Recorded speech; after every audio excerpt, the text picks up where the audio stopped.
Andrew who's literally finishing. He just finished his prom. He just had his prom. Should be celebrating. Should be happy now.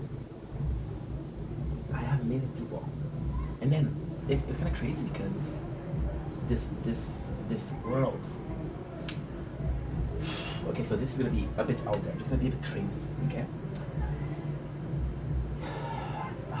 Your This is gonna be a bit crazy. I'm warning you guys again. Your universe is you. You're in the middle of the universe, so everything that's surrounding you is you're the center of it, right? In the center of your own movie star, the main protagonist, you're the main planet, you're the whatever you want to call it. It's revolves around you. All those people are doing great, and they're having some good moments. And you see these people being happy, and it should be something that should be enough for you, you know. It should be enough for you. Like for example, knowing that a lot of my friends are having a good time. Fuck your problems. Fuck your mental state. Be happy for them. Enjoy what they're going through. When I'm having a good day and I'm sharing a good day, I'm very vocal. I'm sharing that I'm having a good day. If it makes you happy, great. But then there's also this person. Let's call him Jane Doe. And it's not vocal. It's having a good day. Be happy for him. You know. Everybody surrounding me are smiling. And even though I don't feel like smiling, it should be enough to make me smile. And I'm grateful because you guys showed up that when I needed you. I didn't have to ask people, I'm not doing well, you know. Talking about you feeling is good. But having people that are there, sunshine or rain, is even better. People showed up, bro. Gotta say, that message yesterday shook me. Because I needed that. You know? I didn't think I needed that. The answer was right there. And it's simply because social media is that, you know. It doesn't have to be a job. It doesn't have to be something I'm seeing long term.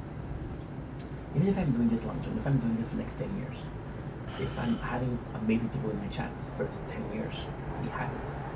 You know? I'm just grateful for you guys. You guys are the reason why I'm doing it today. The reason why I should continue working hard. And you've always been. You've always been.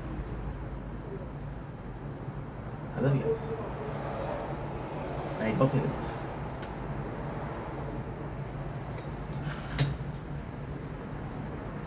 The amount of people that will let you go when life is shitty, you know?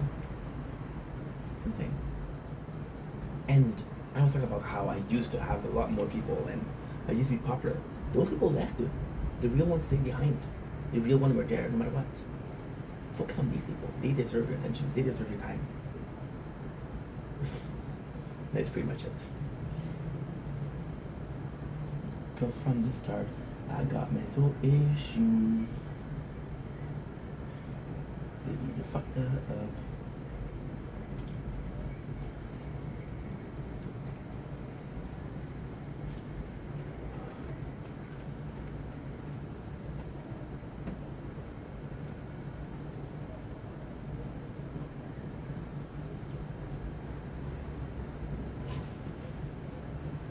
$44, $64. 106.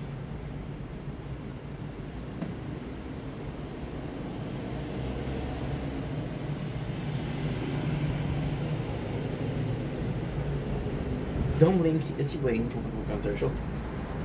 Just letting you know, having a wonderful day on this 20th of June 2005. Today we're talking about Overlord and why Overlord was so good. I did a couple of videos on that, right?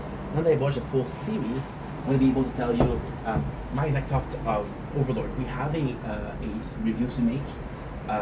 We're losing the show tonight, so we're going to try to do it. But I want to come in and give my general thought. Overlord is a great anime. It's good. It's very good. Is it as good as... Okay. See, I'm going to be an asshole. What am I general thought on Overlord? Good. Is it as good as Bleach, as Naruto, as Attack on Titan, as One Piece? No, it's not. No, it's not. Nor does it pretend to be. Overlord is a great anime that is just binge-worthy, just enjoyable. There's a lot of pros, there's a lot of cons. The show is super enjoyable. I watched it all in like 1 week, right? And I had a good time. So here's the forte. Oh, you want me to go with the negative or the positive first? Let's go with the forte of the anime. So Overlord, okay, so the plot of Overlord is this guy, right? Which is a player. And he's playing this game called Evil. Right? And Evil is very. Oh, I have to check something. I don't know if I'm still uploading. Because my storage is pretty full now lately. We are good. So he's the player, right? And he's playing this game, and this game's gonna shut off their server, right? So he stays behind for the game to close. And the game to close, it's to go to another world. Now,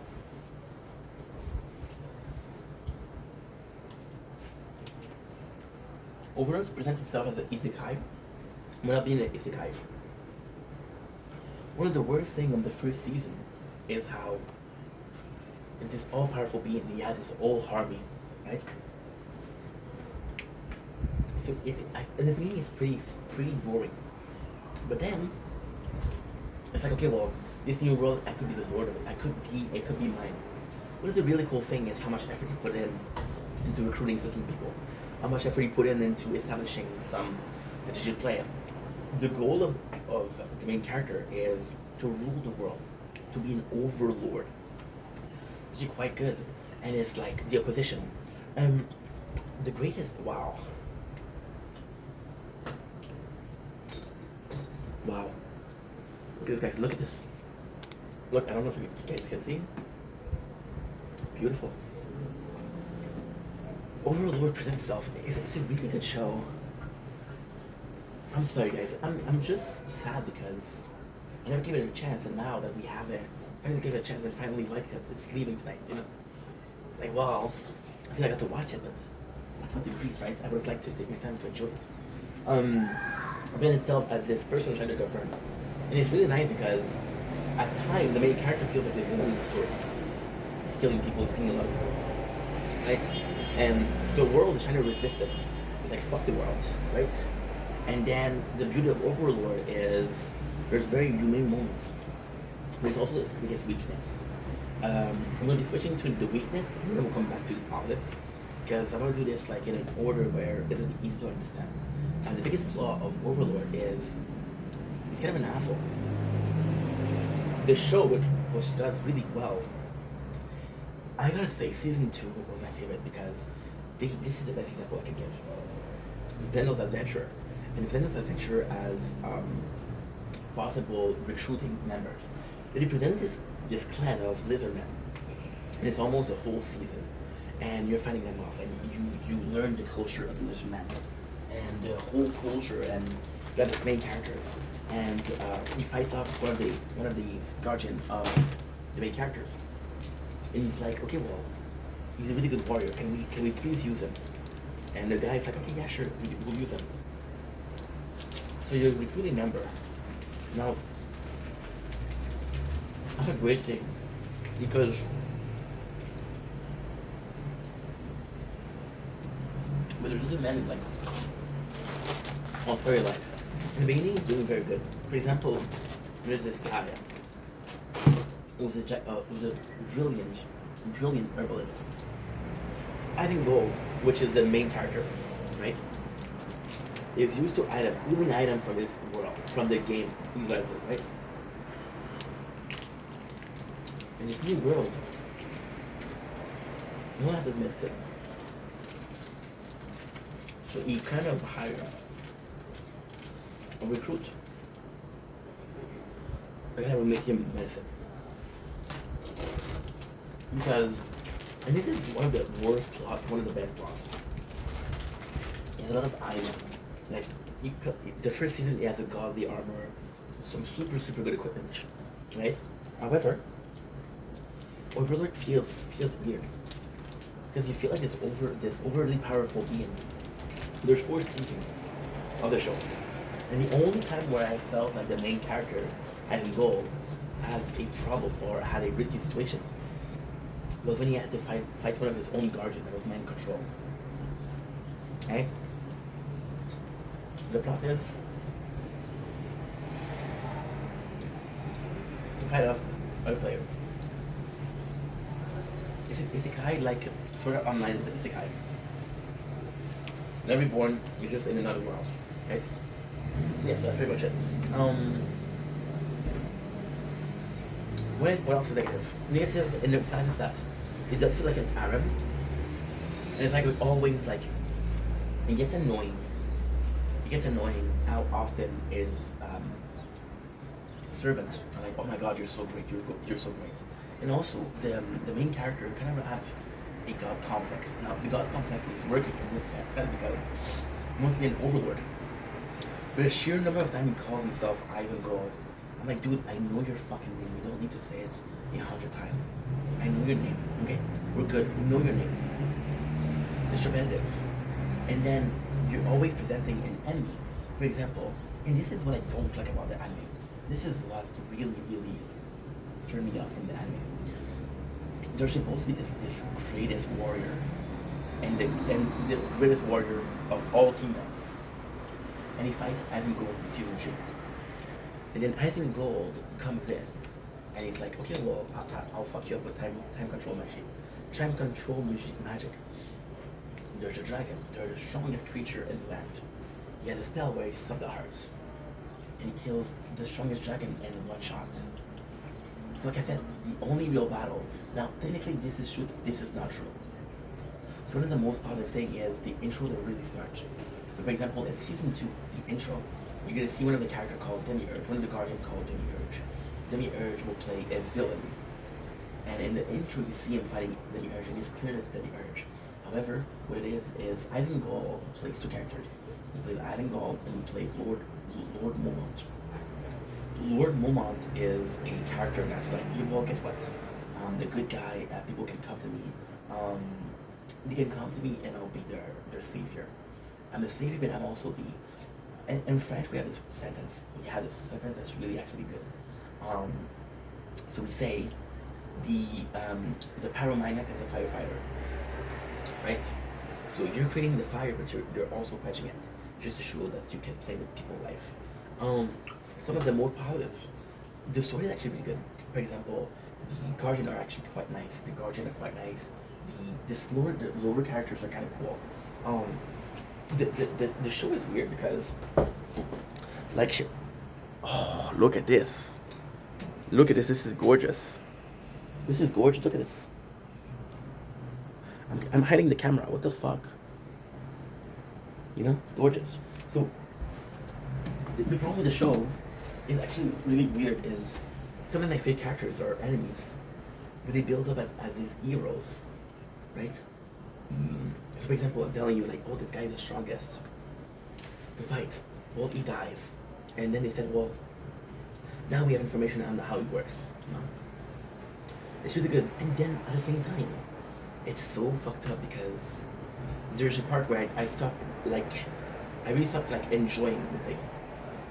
He's fighting against an army of humans.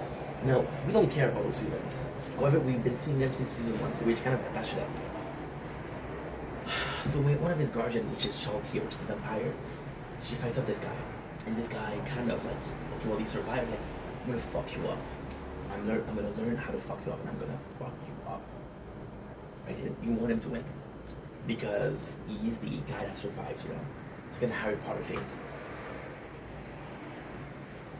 So you're rooting for the bad guy, but then Ivan Gold comes in and he's overpowered and it's not enjoyable. Like I said, it's not normal for the best fight to be in season 1. You know? It's not normal. And then there's this harem, but there's also really weird.